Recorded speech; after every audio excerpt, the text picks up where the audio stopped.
Shalom and welcome. Science is magic. Think about the universe. It is unimaginably huge, tremendous, and yet absolutely deadly for life as we know it. Within it, we are only a tiny grain of sand. Then think about nature on Earth. It is much more friendly, even full of life, yet it is also harsh, punishing, highly unpredictable, even chaotic. Yes, life is tough. Then comes science. The scientist studies the laws of nature, then makes experiments. The results are often surprising, even amazing, making the universe and its laws much more beautiful, profoundly wise, even friendly. We are honored to host today a great magician, Professor Yakir Aharonov. He is approaching 92, and yet amazingly active and creative. He has revealed the most profound mysteries of physical reality, discovered many effects of great technological value, won international prizes, and keeps pondering the mysteries of nature and the human mind. So it's a long story, Yakir, but why not begin from the present and then go back to the past, how it began? You are perhaps the only physicist I know who is working on two different levels of searching reality. On the one hand, you keep studying the mysteries of nature as they are revealed in single particles, single quanta of light, making nature the simplest as possible in order to reveal its basic laws. And on the other hand, you are interested in the human brain and what comes with it, mind, consciousness, free will, and so on. First of all, how is life, working in these two realms? And how did you become a physicist? And what made you such a unique physicist? I remember since very young age, I was interested in basic questions. I remember walking back home from school with a friend of mine by the name of Oriel Ben Yehuda, who was the grandchild of Eliezer Ben Yehuda that started the Hebrew language. And we were discussing again and again the same basic questions enthusiastically about whether the universe has a beginning or not, is it infinitely long, why are we alive, what is the purpose of life, and do we have free will? Many such questions. And I was very interested in those questions from very early age. When we grow a little bit older, Oriel, my friend, started to lose interest in those questions, but I continued to think about them again and again, trying to find answers.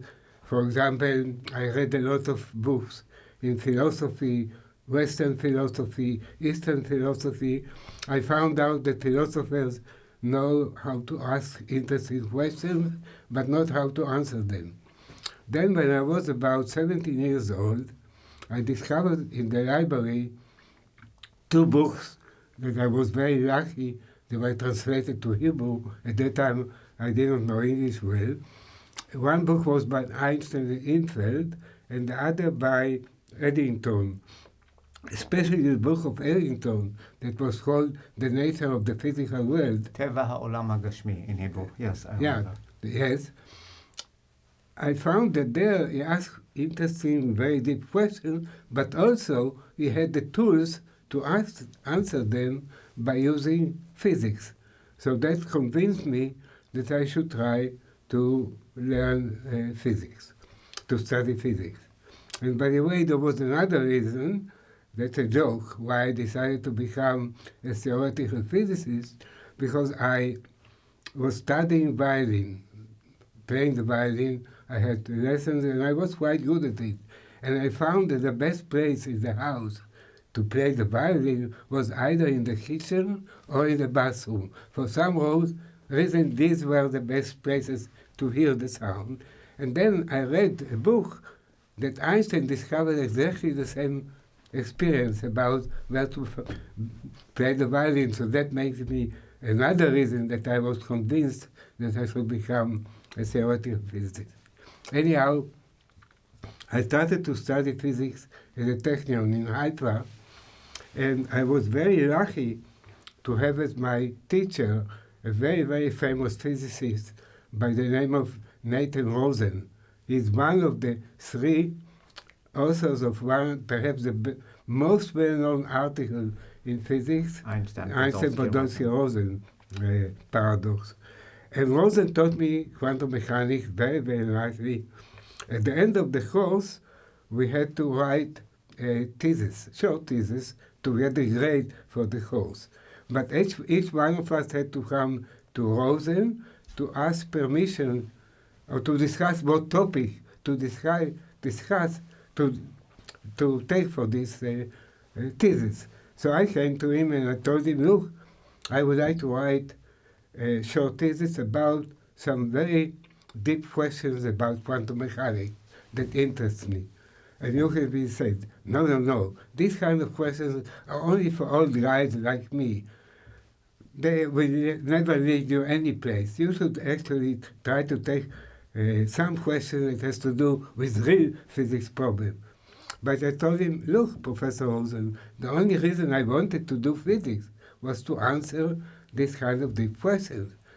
He said, no, I don't permit you to waste your life at this early age to study those kind of things that us old people are discussing them forever and it never leads to any place. So I was very, very disillusioned and I didn't know what to do. I knew that I must try to continue the endeavor of thinking my ways. And I was lucky to meet a young instructor at the Technion by the name of Gideon Harmy that saw me desperate and said, you know, I have an idea.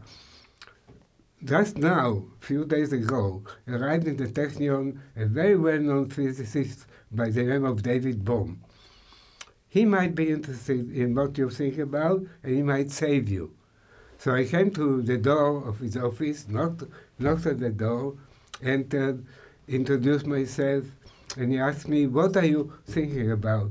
And I told him about some very initial ideas of mine about the nature of, actually about problems in measurement theory that interest me. Quantum mechanics. He looked at me and said, you know, I think that your ideas interest me also. And he told me, go to Rosen and tell him that you will do your thesis with me. And that's how we started our interaction. From then on, I started to interact with David Bohm. And you know, David Bohm came to the Technion because of McCarthy. That was the time of the persecutions in the United States. He was suspected to be a communist. He was a student of Oppenheimer. He did his PhD with Oppenheimer, and he was extremely brilliant. Einstein said that he thought that he's the most brilliant physicist he met ever. And also Feynman says that the only physicist that he knows that is brighter than him is Bohm. So I have to say something.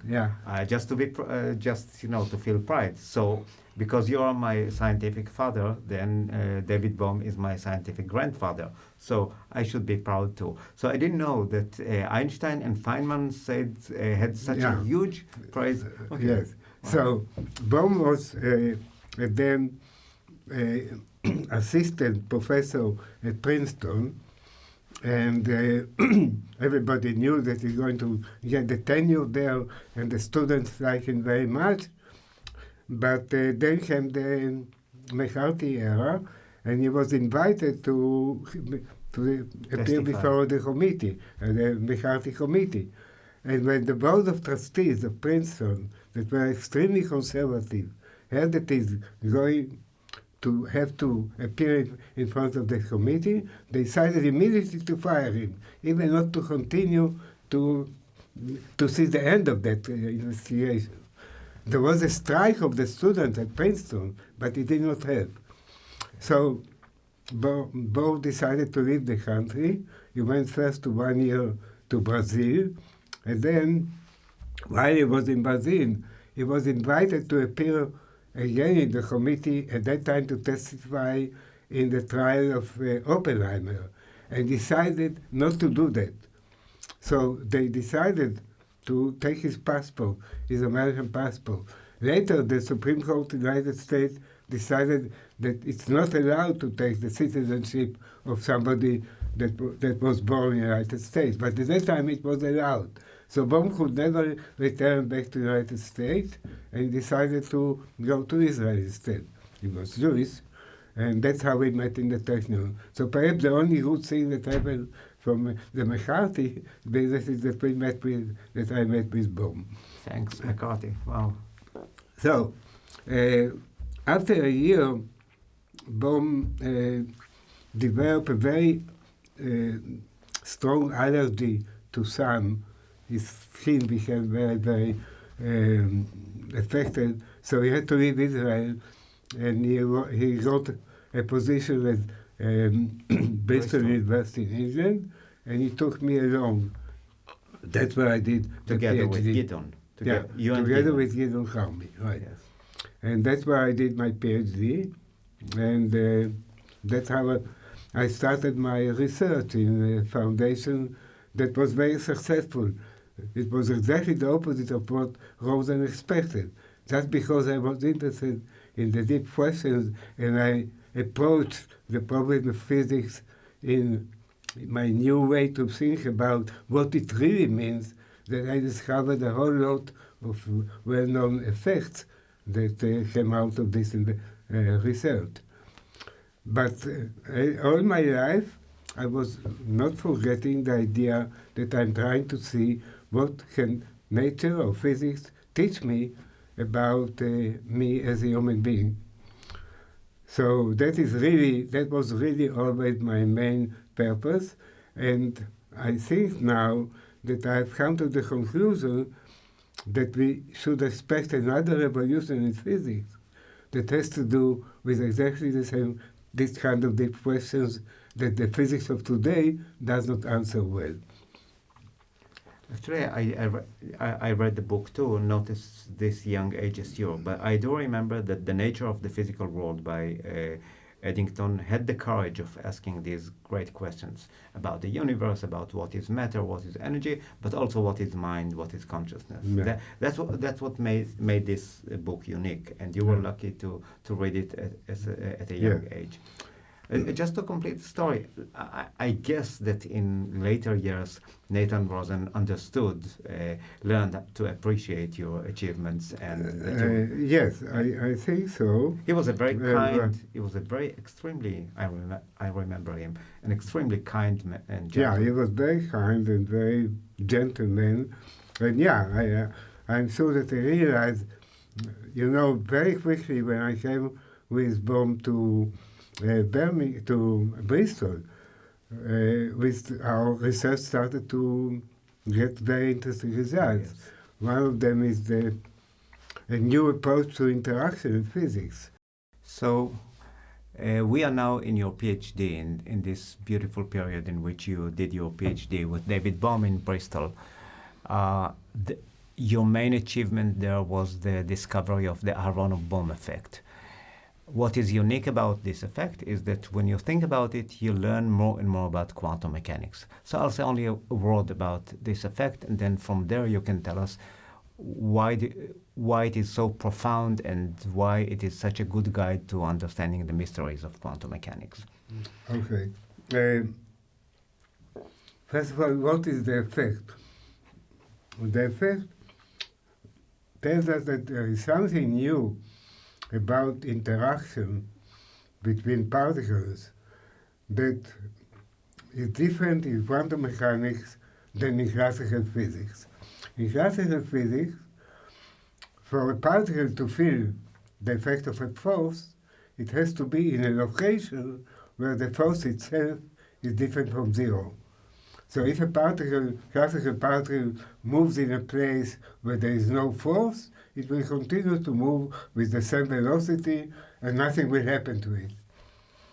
And what I discovered, and I first had the idea, I came to Bohm, and then we developed it further, was that in fact in quantum mechanics, one can show that there is a possibility that the force is different from zero in one location the particle moves outside of this location and still feels the effect of the force. So this shows that in quantum mechanics there is something completely new, and that is a way for one system to affect the other in a non-local way. They don't have to be in the same location in order to affect each other. May I just explain to our viewers what lies at the basis of this discovery? There is something amazing in quantum mechanics, and that is that when a particle can go in one out of two ways, and you don't measure which way it took, then it, in some mysterious way, goes on these two paths. And then it can close on itself and give rise to the amazing phenomenon called interference. Interference is not amazing when you are talking about waves, but if it's a single electron, then you have to somehow think that the electron took the two paths and then interfere with itself. You begin with one electron at the beginning, one electron at the end. So how could it traverse the two paths? So the Aharonov bomb takes this mystery and shows that there is something even more mysterious in that. And this is the capability of the electron to feel the force that you are talking about. Yeah, if you, in that experiment you discuss, which is supposed to be the biggest mystery in nature, it's called the two-slit mystery. That Feynman said in his book, no one ever will be able to solve this mystery.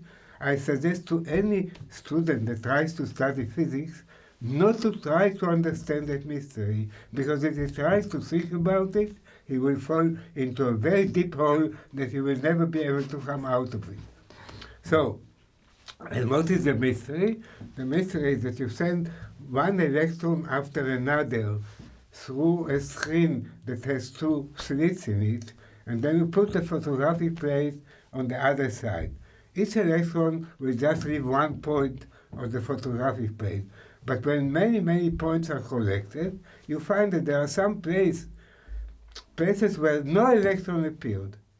The photographic plate remains completely unaffected. On the other hand, if only one of the slits were open, that same spot would show electrons appearing there. So how does each electron know that the two slits are open? Because after all, an electron can move only in one place. So people then invented the idea that electrons can also behave like a wave. Classical wave can go in both places. There is no mystery in it because there is something there in both places. But in the case of electron, each time you look at it, you find it only in one place, never in two. But if you don't look at it, it looks as if it was able to move through both slits at the same time. Now, there is a very interesting history connected with this. So, first of all, about the effect. When you take this two-slit experiment, put in the middle, at a place where the electron is not moving, put in the middle something that's called a solenoid. A solenoid is something that has a magnetic field only inside it. So we have a magnetic field only between the two orbits that the electrons can take, and that magnetic field affects the place where the electron eventually appear on the photographic plate. Even though the magnetic field is zero on both paths. Yeah, where the electron is moving, there is no magnetic field. There is only magnetic field in the middle. So this is a very dramatic new effect that shows that in quantum mechanics, one thing can affect the other in a non-local way, something that cannot happen classically. Now, to me, this suggested a new way to think about this mystery that Feynman said would never be able, no one will be able to solve. I said, perhaps what happens here is the electron goes only through one slit, but it knows whether the other slit is open or not because there is some non-local interaction that affects the electron. And there are some subtleties in it, because then people can say, look, if the electron goes through one slit and it knows that the other slit is open, somebody can come and close the slit and that should affect the electron instantaneously, and that's not allowed. In physics, there is a rule that says that the only way to send information from one place to another is by something that moves with the velocity of light. So here the electron, suppose the two slits are far away from each other. The electron moves in this slit, somebody just come and close that slit while it's moving there, and then it will know that it has to behave differently.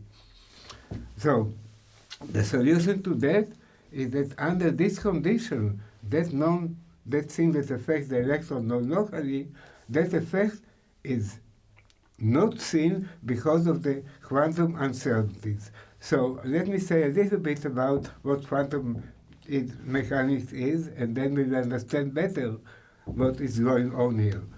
The name quantum mechanics came about because it was discovered that every form of energy, like electromagnetic waves, light waves, etc., is made out of small units, small quantities of energy that cannot be divided further. Each one of these small entities is called a quantum. Quantum is a word that says that something cannot be divided further. So, for example, you take light, you think that classically you can make the light as weak as you like, the energy as small as you like. No, it was discovered experimentally, and then it's the core of quantum mechanics, that this light is made out of quantum of energy that are very, very small. But nevertheless, you cannot make them smaller. Yeah, it is discrete. Beneath that is 0, above it is 2, but never half, never quarter, never 1/2. That's right. It's discrete. So, for example, how do you see it? You take a lamp that sends light. You put here a screen with a very, very small hole in it, and put on the other side a photographic plate. Because there is very, very weak amount of light that goes through the slit, yeah? What you think classically is that you will see on the photographic plate a very, very weak spot that's developing. But that's what happens. What happens is you see, first of all, just one point and then another point, and then another point. That shows that each time there was some unit of energy that hit the photographic plate. Now, why this is so important? Heisenberg developed the famous uncertainty principle that says the following. If you have a particle like an electron, which has extremely small mass, and you try to find where it is, how will you do it? You'll put it on a piece of glass, you'll take a microscope, and the microscope, the light that is scattered by the electron, will come to your eye through the microscope and will tell you where the electron is. But Heisenberg said, look, you can't have the light as big as you like. At least one quantum of energy, that's called a photon, must hit the electron to come to your eyes. And this is the minimum amount of energy, and because the electron is its mass is so small, that small amount of energy that will not affect any macroscopic object, for the electron, it will make a havoc. It will make it a push, and that will change its velocity completely. And Heisenberg was able to show that there is a new principle that says the more you locate the position, you have the penalty of making the velocity more uncertain. And that means that from now on, there is no way to give definite initial conditions to a particle to be able to predict where it goes. That means that quantum mechanics is a non-deterministic theory. Mm-hmm. In classical physics, if we knew the position and the velocity of the particle, and knew what force acts on it, we can predict exactly what will happen to it. And that's why classical physics is a deterministic theory. In quantum mechanics, on the other hand, there is no way to know both position and velocity because of the Heisenberg uncertainty principle. That means that even if we know everything to be known about a quantum particle, we cannot predict what will happen in the future. We can only predict probabilities that it will happen in the future. That's why we come back to the two-stage experiment. We can predict from the past through which speed the particle will go. Mm-hmm. Now, it's very interesting that quantum mechanics was developed by two different people, Heisenberg and Schrödinger. So you're basing your argument on the uncertainty principle, which is the core of quantum mechanics. So let us recall what this principle says. Think about a classical object, say something being thrown in the air. So at each moment you know that object, its position and momentum as precisely as you want. Not so in quantum mechanics. In quantum mechanics you can know the position of a particle, but then you don't know its momentum. It has many velocities at the same time. You can say, I want to measure exactly its velocity, that is its momentum, and then you know its momentum. It's going this way and at this velocity, this is the mass, but then it has many positions at the same time. So you say that this uncertainty principle is what gives us, you base your argument on free choice on this uncertainty. Heisenberg came with a very before Schrödinger, with a very complicated mathematics. We don't have the possibility to go into it now. I just mentioned for people that know about it. He discovered the position momentum of particles by matrices and write new equations of motion that's called the Heisenberg equation of motion for these matrices. And that's how you could predict what happened to the particle later. But it turns out it was extremely complicated to solve these equations. Then Schrödinger came with the idea that indeed each quantum particle, just like the classical wave, has properties of particles, these quantas, the body said, okay, maybe classical particles will have also waves.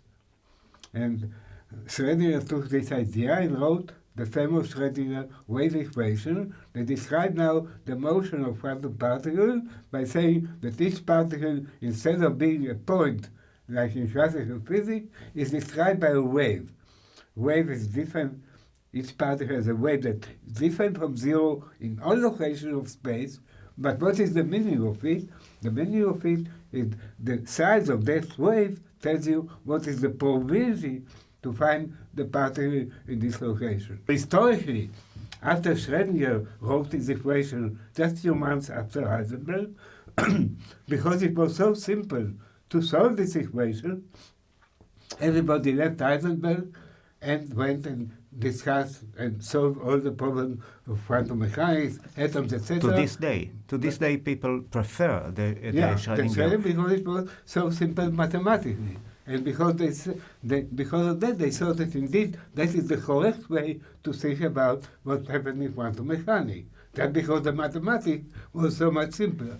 Now But Heisenberg said, no, it could not be right. That could not be the true physics. But nobody knew even how to think in the Heisenberg language about the two-stage experiment. I must confess, I mean, most quantum physicists use the Schrödinger picture because even in the case that you are describing, the electron which goes on two paths, the best way to understand why it goes only to this side and never to this side, this side, is to think about a wave. The wave makes constructive interference in one side, destructive interference in another side, just like sound waves, water waves, all other waves. And now you come, let me just tell our viewers, and you try to restore the particle picture of quantum mechanics after so many years that people have been using the Schrödinger picture. And to this day, of course, we had many discussions about that, but it's about time to say, why do you want to come this full circle and restore the particle picture? We are all used to the wave-particle duality. And we are all used to think that it's both wave and a particle. There are several experiments that show that every quantum is a wave. And on the other hand, there are several experiments, Einstein's photoelectric effect, which shows that it's a particle and they're equal. And you're perhaps the only one who say they are not equal. There is some advantage to the particle picture, which this is why I, Yakir, prefer the Heisenberg formalism over the Schrödinger. Let me say the following. People tell the story about quantum mechanics in a way that say, look, it's so mysterious that we will never really be able to understand it. We have to rely on the mathematics to tell us what's happened. I come and say, look, you tell me a story. The story is that electron, a single electron that has a given charge and a given mass, can be a wave that is spread all over space. The question is now, how do we think about this wave? If we think about it as really like classical wave, that means that the charge and the mass of the electron is spread all over space. Now, suppose it's true, I come at a given time, make a measurement, and find the electron at the given position. Now, immediately, all the charge and all the mass are now located at that position. And instantly before, it was spread all over space. How could this charge and mass collect very quickly to this position without producing any strong electromagnetic radiation, etc.? It cannot happen. That story cannot be right. So you're against the notion of collapse? We are. No, I'm not against the. I'm saying that the collapse has to be explained in a new way. Wait a minute. Anyhow, there is another possibility to think about that wave by saying that actually the particle is always only at one location, we don't know where, but this location, while it is in this location, it has also other properties that later will become local properties. And now they are not local, but they are sitting on the particle. So the particle has properties that can be affected non-locally by something else, and that is another way to think about the wave. Let me tell you a very interesting story, historical story.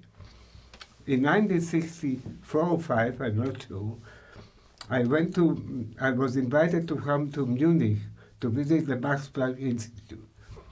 At that time, Heisenberg was alive, still for a few more years, and people told me, his assistant, in fact, Peter Dew, met me and asked me what I'm working on, and then he said, I think Heisenberg would like to meet you. So he introduced a meeting between me and Heisenberg. I came to the office of Heisenberg. I said, Professor Heisenberg, how do you think about the two-slit experiment in your language? I said, I don't know how to do it. There must be some wave there. Heisenberg said that. Yeah. So even Heisenberg confessed that his picture is not adequate to explain the double-slit experiment. And now either not adequate or he doesn't know how to do it. He didn't know how to do it. And you? So I taught him how to do it. I told him, look, Professor Heisenberg, I showed my new way to think about the non-local Aharonov bomb effect as an exchange of something I call modular momentum. I don't want to go into technical details, but anyhow, the basic idea was the following. The particle goes through one slit, it knows whether the other slit is open or not by having another variable in the particle later, which is the particle on which placing the photographic plate to appear, but right now that variable cannot be measured locally, but it can be affected by the question whether the other slit is open or not. It's a little bit complicated, but it is really the right way to think about quantum mechanics.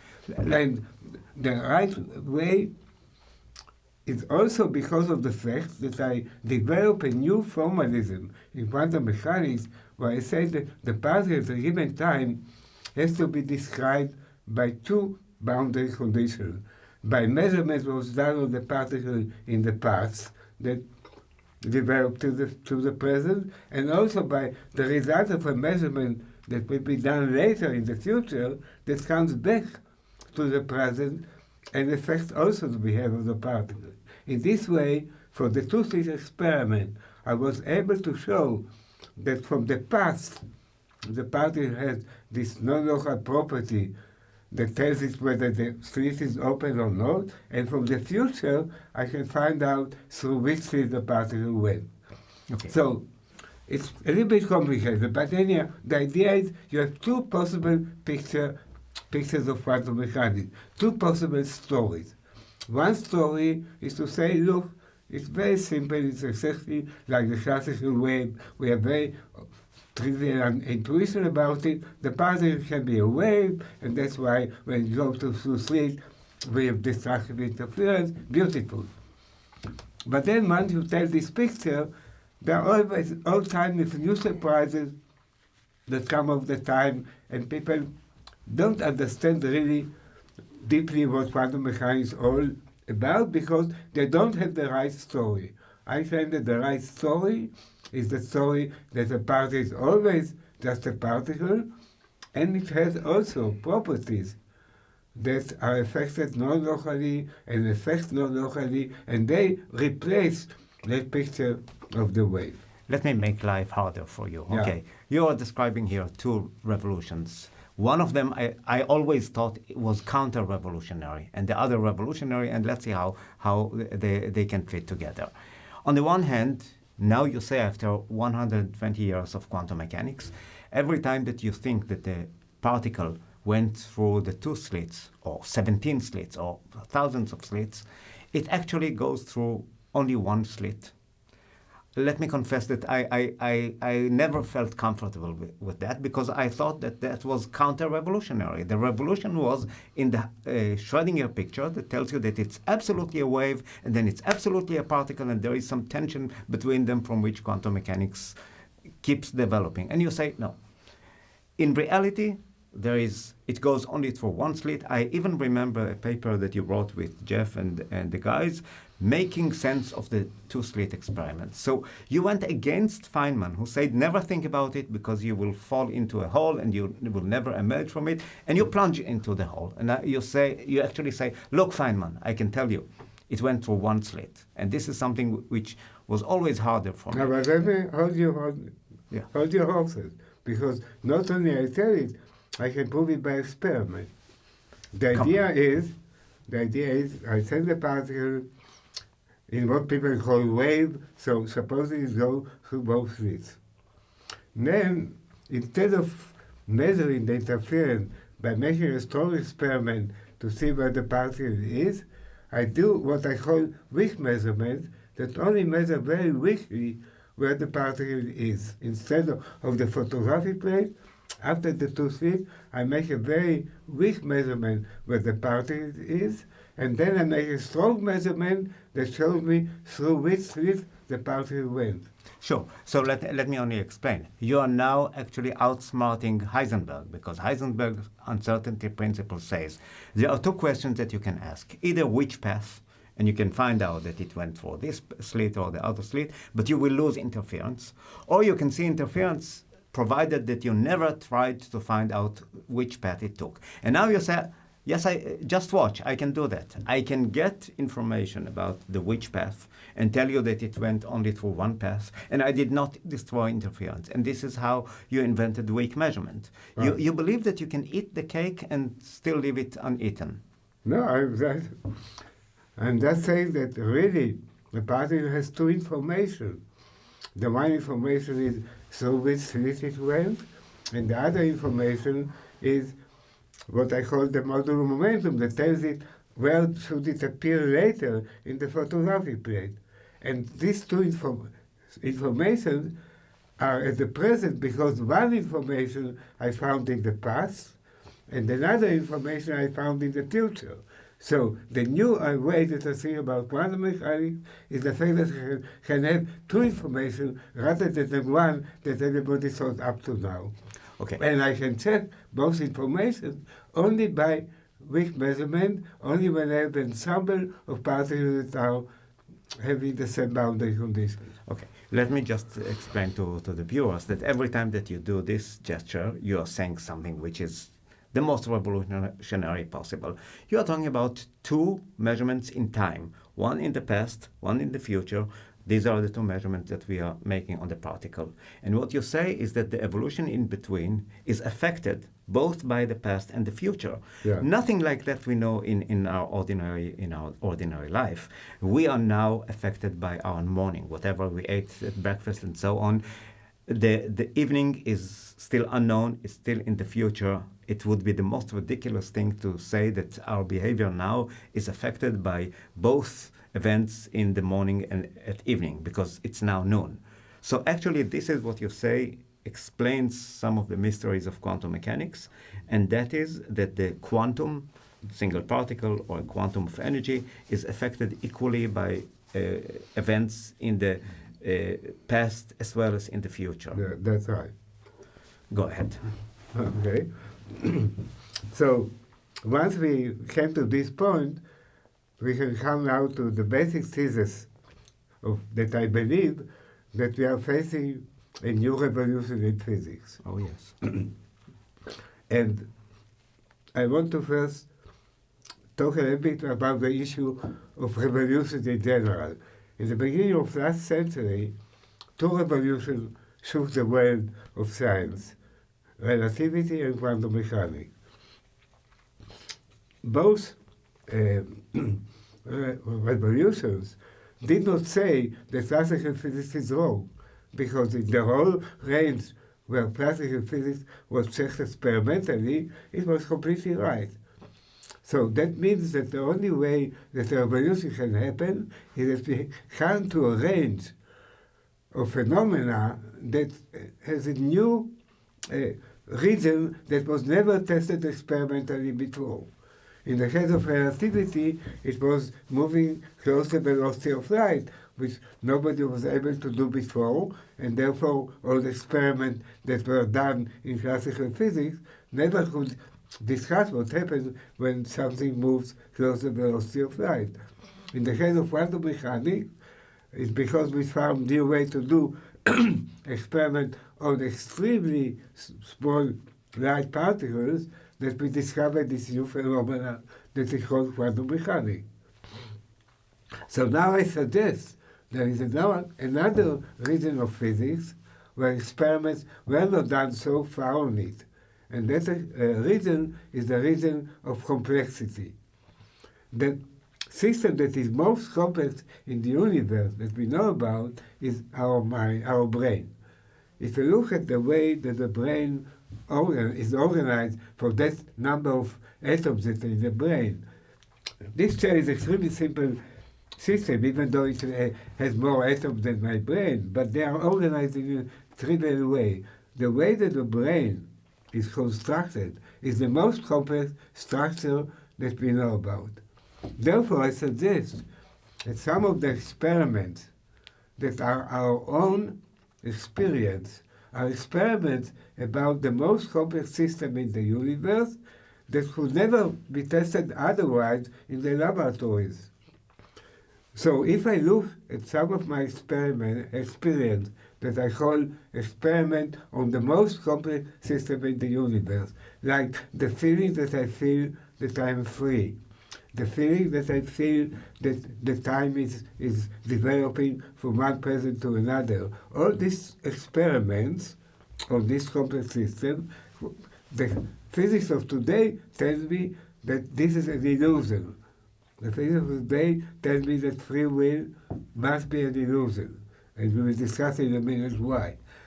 Also, the physics of today tells me that time is a parameter. It doesn't go from one time to another. All times, in a sense, exist the same together. existence. That is a film in a movie. All the pictures are there, and we can move it so that we see that the system This is was moving. Einstein's view, four Yeah. dimensions, and Yeah. they're all fixed. Einstein wrote a letter to the wife of a friend of his that died, and he told her, you don't have to suffer too much, because after all, we know that all the times exist, and therefore the time that you were together with your husband is still there. It will be forever, so don't worry about the fact that right now is not there anymore. But we know, of course, that that one present is more important than another. And there is no way for the quantum today to tell us for the physics today to tell us what is this meaning. So they say this is just an illusion, that time is really developing from one present to another. So we have a straitjacket which is already there by relativity theory, special relativity and general relativity. Relativity made time just another dimension, just like space. So what do we know about space? East and west coexist.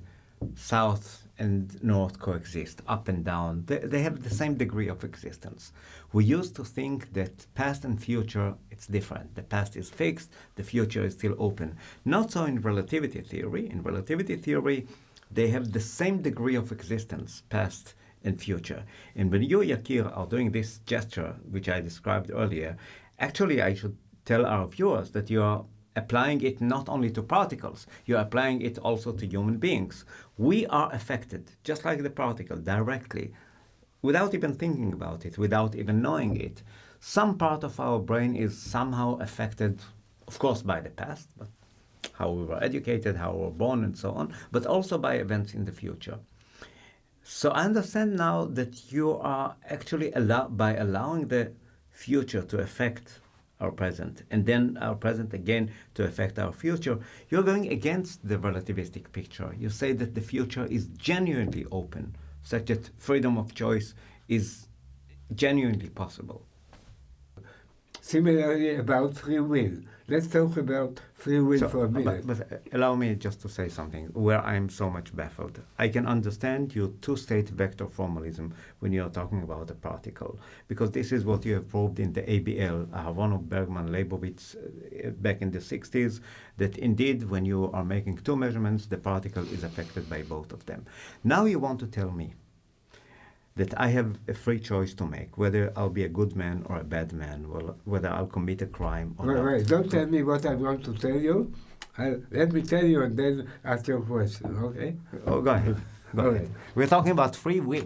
Yeah. On the one hand, there is a particle, and on the other hand, there is a free will. And how can you bring the two of them? No, go ahead. It's subtle, okay? So let's remember the problem of free will and science. When Newton discovered these new physical laws, then there was an outcry. Hey, you tell us now we are a physical system, our present determines completely our future, and therefore there is no room for any free will. Right? Because anyone that knows our present will be able to tell exactly what we will do in the future, so there is no room for free will. Then came quantum mechanics, and in quantum mechanics, there is suddenly a possibility of saying, look, the past does not determine the future completely. There are probabilities, but we cannot tell what will be the future. Therefore, perhaps there is a room for free will there. So, for example, you take an electron and you send the electron through an experiment that afterwards is called the Stern-Gerlach experiment, that depends on the spin of the electron. It will move either to the right or to the left. Mm-hmm. And we find the electron moving to the right. So the electron can tell us, look, I chose to go to the right. In fact, you couldn't predict where I would go. It was my decision to go to the right. But then we tell the electron, hey, we prove to you that you are wrong, because we repeat the experiment again and again many times, and tell the electron, try to choose all time to go to the right. And he can't do it, because half the time he has to go to the left. Mm-hmm. So therefore, the fact that we cannot predict where it will go at one time doesn't mean that he really has a true free choice to decide where it goes, because there is a constraint of probabilities that says that half the time it must go to the left. Therefore, the choice whether it goes to the right or the left is like throwing a coin, and not like a real meaningful freedom. So, when I think that there can appear something new in physics that has to do with complexity, I start with the idea that our brain is so complex that there is no way to make a copy of it. no way to take my brain to given time with all my experience and all the things that is there and make a copy that will have exactly the same properties. You say it's not a problem of technology, but there is the universe or the laws of physics say that this is the limit of replication. This is what you're saying. Because I can even show that if you try to take the same number of atoms as in my brain, put them in a box and try to construct a brain out of it, that will be the same as my brain. Suppose you know the state of my brain, you want to copy it. It turns out that because when you start to build that brain again, the different parts of it interact with each other. So in order to make a copy, you have to do it very, very quickly. Because if you don't do it quickly, the interaction will disturb everything. You calculate how quickly you have to make this, you find that the energy you have to put there because of the uncertainty between energy and time that says if you want to do something very quickly, you must put a given amount of energy. The energy we put there will necessarily make it boil. It could not survive. So I think that one can prove that about some complexity, there is no way to make a copy. Now, this is extremely important because that means that the whole idea of probabilities cannot apply to my brain. Nobody can come to me and tell me, look, we'll continue the experiment many times again to show me that I don't have the freedom, like I did to the electron. To the electron, I told him, look, I can repeat this experiment many times and show you that you could not choose all the time to go to the right. Nobody can come to me. I have now the possibility of making one choice or another choice. And I decide to make the choice even though quantum mechanics may tell me the probability to make this choice is very small. But the probability does not apply because nobody could repeat the same experiment again and again. So nobody can stop me from choosing the small probability because there is probability does not have a meaning for a complex system that cannot be copied. Okay? Okay. This is extremely important. So this is actually your statement. You say we apply the laws of probability to ensembles. For example, particles. You take 100,000 zillions of particles, identical, all of them electrons. And you show that when they go through what you call Stern-Gerlach magnet, it has a freedom to go either to the right or to the left. So you do it many, many times, and you're satisfied that in precisely 50% of the cases it went to the right, and then precisely in 50% of the cases it went to the left. So this we all know, and this is why quantum mechanics applies the laws of probability. This is the Born rule. Now what you're saying is something surprising. You say you can't apply the laws of probability to the human brain. Why not? You can apply the laws of probability to chairs, to tables, even to cats. Here is what you say, which is new, and I must confess that it's very profound. You say that actually the laws of physics, not technology, the laws of physics, put a limit to our capability of making ensembles. I can make an ensemble of chairs, no problem, even a very complicated chair. I can make an ensemble of a pencil, of a book. This is what we do, and they are all identical. Take a real human brain at its present stage, these thoughts, these memories of the past, character traits and so on, all of them in your neurons. And now you want to make an ensemble of many Yakirs. Here is one Yakir, another Yakir, and make a probability law on all of them.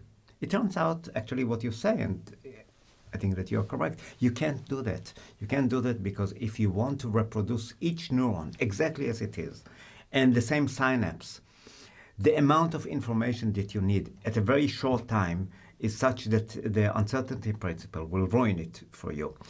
There is also another calculation of yours. You showed that the energy needed for that.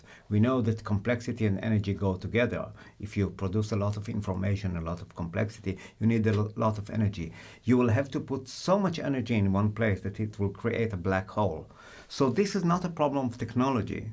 And I think that you're absolutely correct. This is one of the extremes of nature. You can't go faster than light. You can't have something smaller than a quantum. You can't replicate a human brain.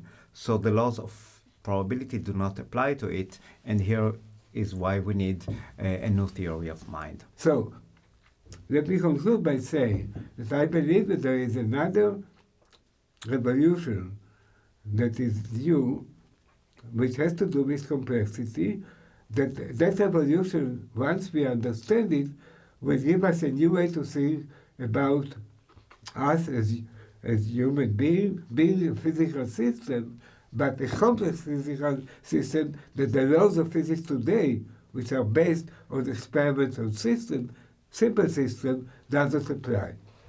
So this is what your revolution says. You say the previous revolutions went to extremes of nature.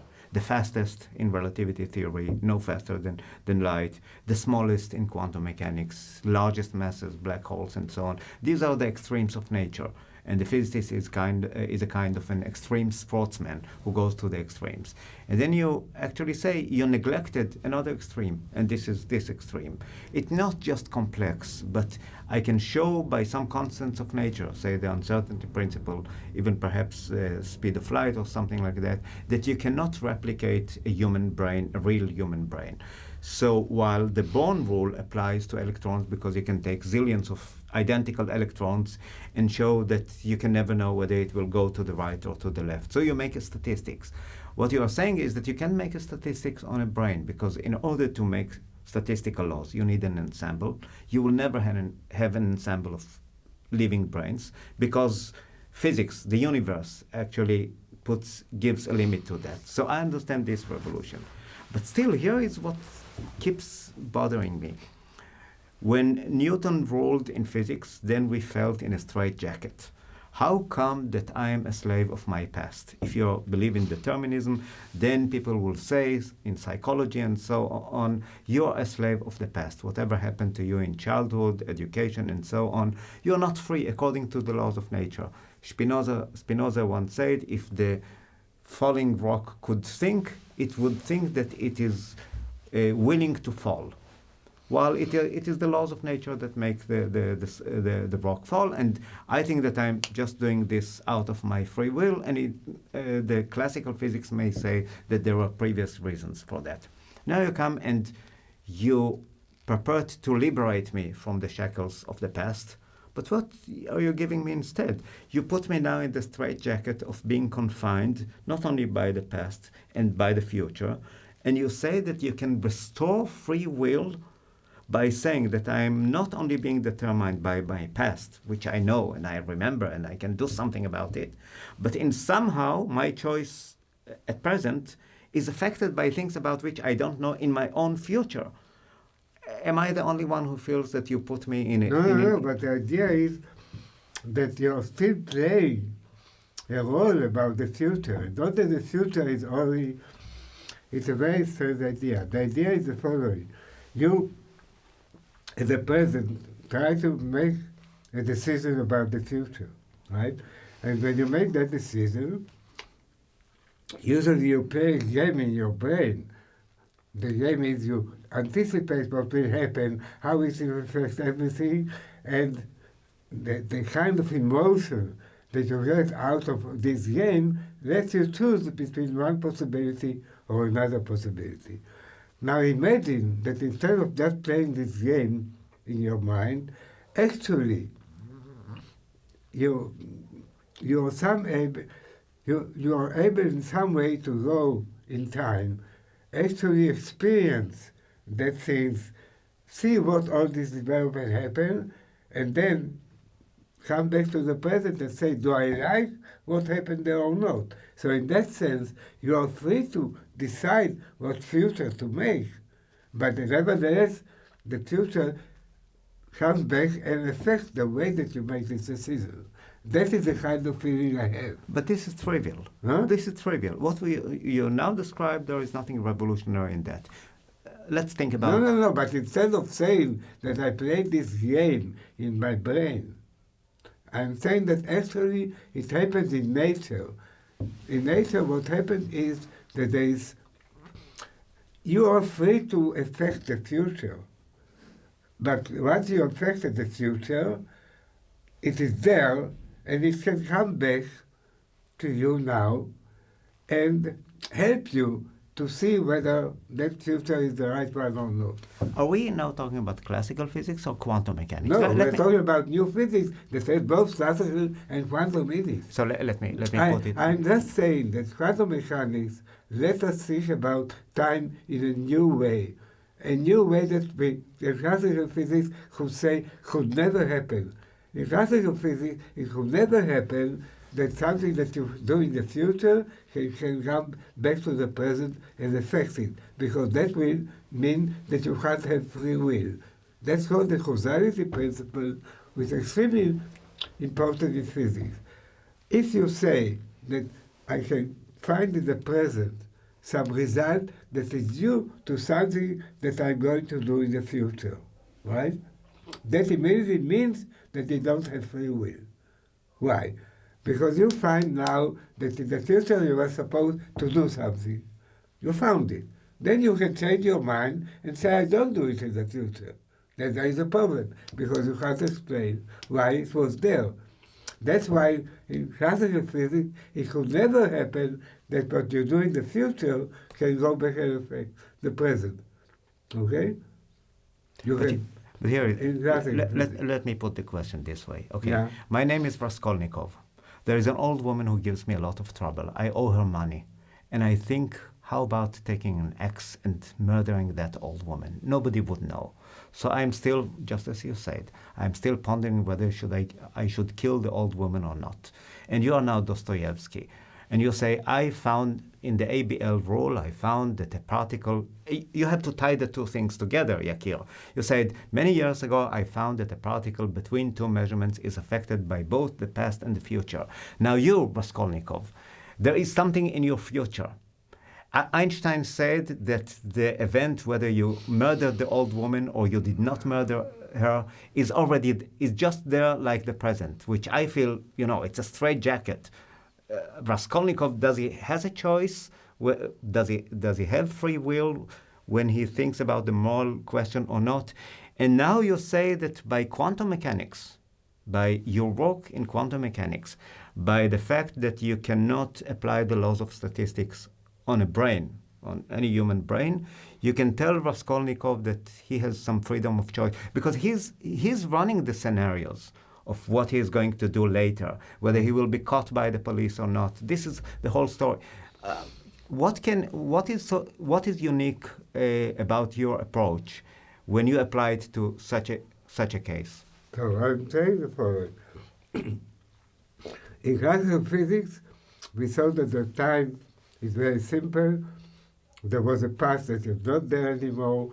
There is a present where I have to make a decision, and there is a future that's going to be affected by my decision if I had some freedom, right?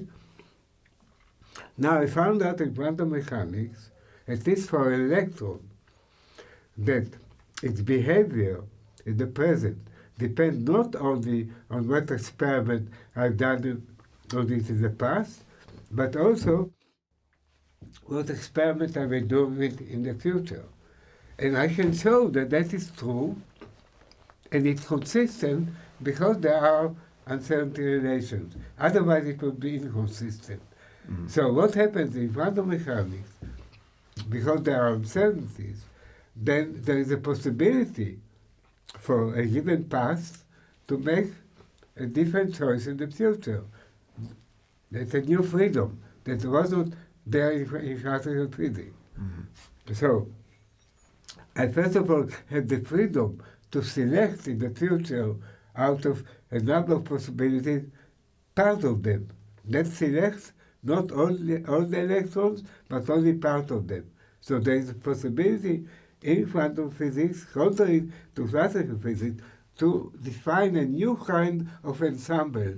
These are all the electrons that started in the same state in the past, and the part of them that ended up in the same state in the future, that's a small part. I can call this a new kind of ensemble, pre- and post-selected ensemble. And from this part, I ask what are the properties in the present. And lo and behold, when I think about only this part, I find beautiful new experiments that are now done all over the laboratories, where you do experiments that don't destroy both information, which are called weak measurements, and they found beautiful new features of quantum mechanics nobody thought about. So, and it's full of experiments now done everywhere. So this is related actually to the old problem known as the error of time. There are several errors of time, the thermodynamic, the biological, the cosmological, and so on. And actually what you're describing is perhaps the most profound error of time, and this is the evolution of the universe from the present, from the past to the present to the future. You say that this evolution is real, contra Einstein. Against relativity theory, you say that the universe is not a block universe, and the time is somehow unique. It's not like the dimensions of space, and that the future is being really created anew at every moment. Actually, you do have a paper, which is a beautiful one, Every Moment a New Universe, which you wrote with Popescu and others, and I find it also one of your most profound contributions to the understanding of time. I had the privilege of participating in a few of these researches, and so I know it works in the laboratory. So the reason why I have a new possibility of thinking also about the future coming back and affecting the present, it's only because of the uncertainties. Because if there were no uncertainties, I could not make a selection in the future once the past is known completely. But because of the uncertainty, I can select part of them. And then also because of the way that I do only weak measurement in the middle, for each individual particle, they are sufficiently uncertain that I could not see the future. I can see the future only on all of them together because I selected only those. So in this way, I find that there is new way of nature to have the future also relevant for the present. Now, this certainly is true only about microscopic systems. On the other hand, when I come to the issue of free will, I'm running into the following difficulty. Suppose even that I believe that I am free to make a choice. How do I make the choice? Up to now, so people will say you make the choice, you have the following education, you have all the following, all your properties.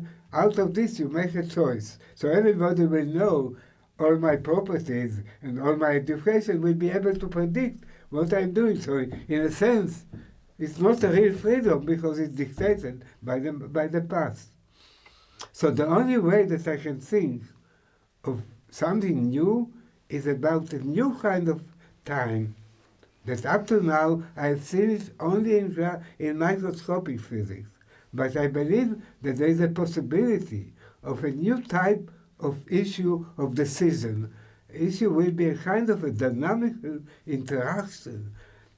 I am trying to make a decision in the present, but in some sense, that decision begins to propagate in time to the future, and if something of that can come back and affect the present, that will make a new way of discussing decisions and freedom. It of course opens the way to huge number of paradoxes. If something comes back from the future, like the present, everybody knows the type of paradoxes there are. But I believe that there is a way to find a new possibility out of these paradoxes and finding a new meaning to freedom, to choice. The freedom will be from the past in the sense that the future, which is the result of my free decision, interacts with the decision itself in a new way. I don't know yet how to do it, but I see an indication in which direction to go from what I learned in the microscopic physics. So I'm saying, without looking in a new way about time, that the future will play also a role, there is no hope to understand meaningful freedom. Because if my decision is only dictated by the past, then it's not real freedom, right? I must confess that after numerous arguments that we had and discussions in many places in the world, only today, when we came to this studio from far away, I can see something, what is beginning to emerge from the revolution that you are leading. Because, in the laboratory, nobody can argue with you. Numerous labs all over the world, predictions of the two-state vector formalism, even the most exotic situations of an atom being hollow or mass appearing as if it is negative.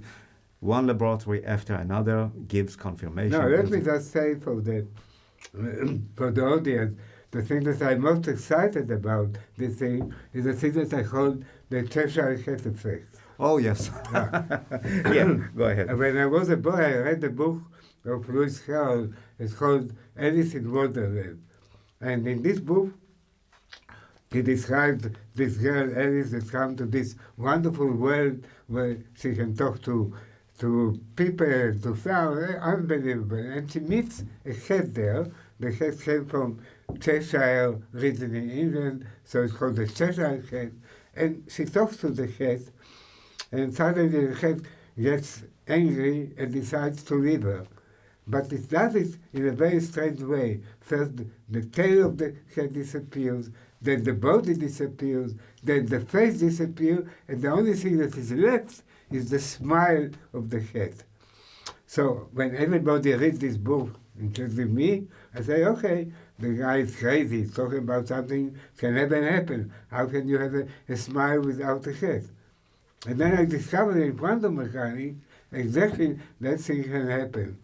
I did not do it with a smile, but there is something that's called a spin of electron. Each electron has, apart from mass and charge and location, it has also a rotation that's called spin, and that produces a magnetic moment. And you can never separate the spin from the electron. It's Sure. there. Like Spin the must be, spin must be of something, something then, spinning. By using my new approach of pre-selection, post-selection, the two-state vectors, and doing experiments in the middle, I found that there's a way to take a neutron and send it in two orbits.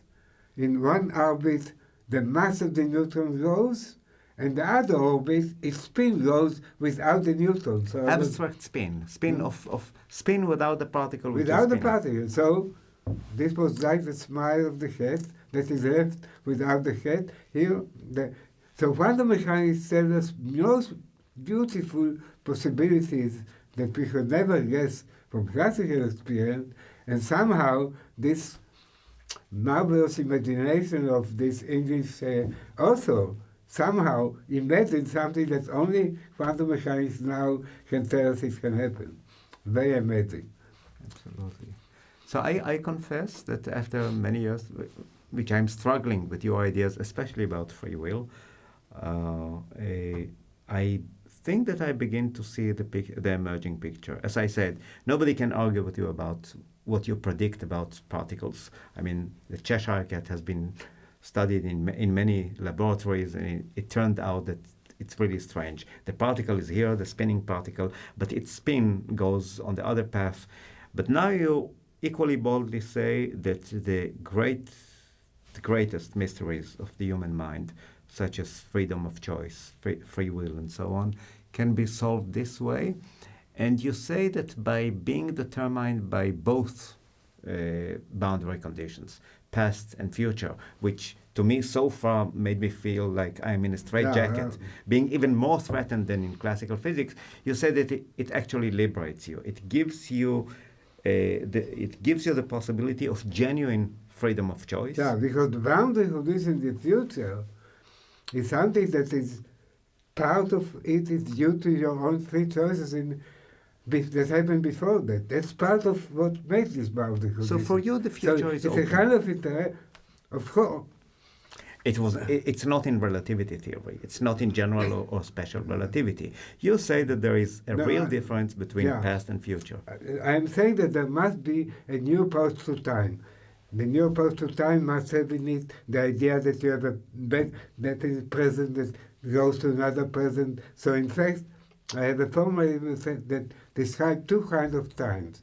The time that Einstein talked about, which is called the which in a sense is there, and also there is another time that I call developing time, which has to do with our own brain. But I don't have time to go into it now. So the only thing you have to think about is that it's true that the boundary condition, not boundary condition, that the future can come back and affect you, but it doesn't mean that all of the future is already now there because you have freedom to make choices. So it's a kind of something that is dynamic and goes all the time. The present affects the future comes back and affects the present. And so this is a new kind of a dynamical approach to time. It's not some just fixed thing that is there. And I'm saying that the only way that could give us a true possibility for free will and a true possibility for a dynamical evolution of time. I remember that you said in your 90th birthday that by your 100th birthday you're going to solve the mystery of... maybe by 110, I'm not sure. Okay, so we still have what to expect. Yeah. Thank you very much, Yakir, for this amazing meeting, and there will be more, I hope. Yeah, I hope and so thank too. you for the privilege of working with you and learning from you. Okay.